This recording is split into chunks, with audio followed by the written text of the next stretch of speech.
سورہ نحل قرآن کریم کی 16ویں صورت ہے اور اس کا نام النحل یعنی شہد کی مکھی اللہ کی تخلیق میں چھپی گہری حکمت کی علامت ہے۔ محمد اسد اپنی تفسیر دی میسج آف دی قرآن میں بتاتے ہیں کہ یہ صورت انسان کو کائنات کے مشاہدے اور عقل کے استعمال کی دعوت دیتی ہے۔ پہلا نقطہ، فطرت کے مظاہر اور اللہ کی وحدانیت۔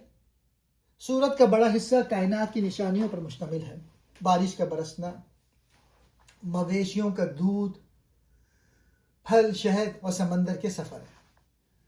اسد کہتے ہیں کہ یہ سب چیزیں محض اتفاقیہ نہیں ہیں بلکہ ایک عظیم منصوبہ ساز سپریم پلانر کی موجودگی کا ثبوت ہے۔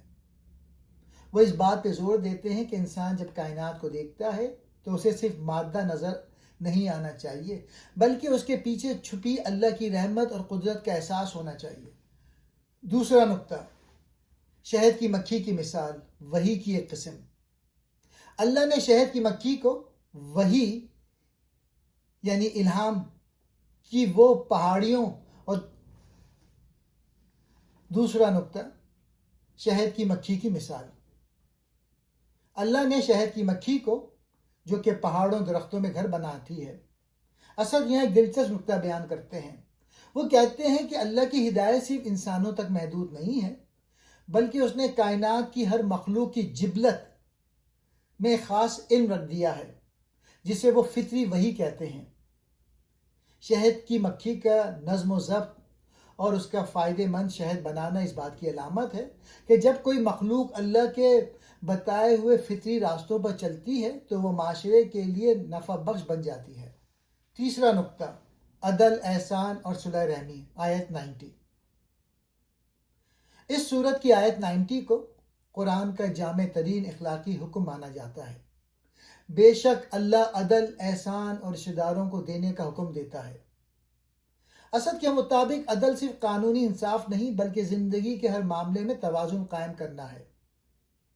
احسان کا مطلب ہے کسی کے ساتھ اس کے حق سے زیادہ بھلائی کرنا۔ یہ تینوں اصول ایک پرامن اور مضبوط انسانی معاشرے کی بنیاد ہیں۔ چوتھا نقطہ، ہجرت اور صبر کا صلہ۔ سورت میں ان لوگوں کا ذکر ہے جنہوں نے اللہ کی خاطر ہجرت کی۔ محمد اسد بتاتے ہیں کہ حق کی خاطر دی جانے والی قربانیاں کبھی ضائع نہیں جاتی۔ اللہ دنیا میں بھی بہتر ٹھکانہ عطا کرتا ہے اور آخرت میں بھی بہترین اجر دیتا ہے۔ یہ آیت ان لوگوں کے لیے حوصلہ افزائی ہے جو اپنے نظریات کی وجہ سے مشکلات کا سامنا کر رہے ہوں۔ پانچواں نقطہ، شیطان کا اثر اور انسانی ارادہ۔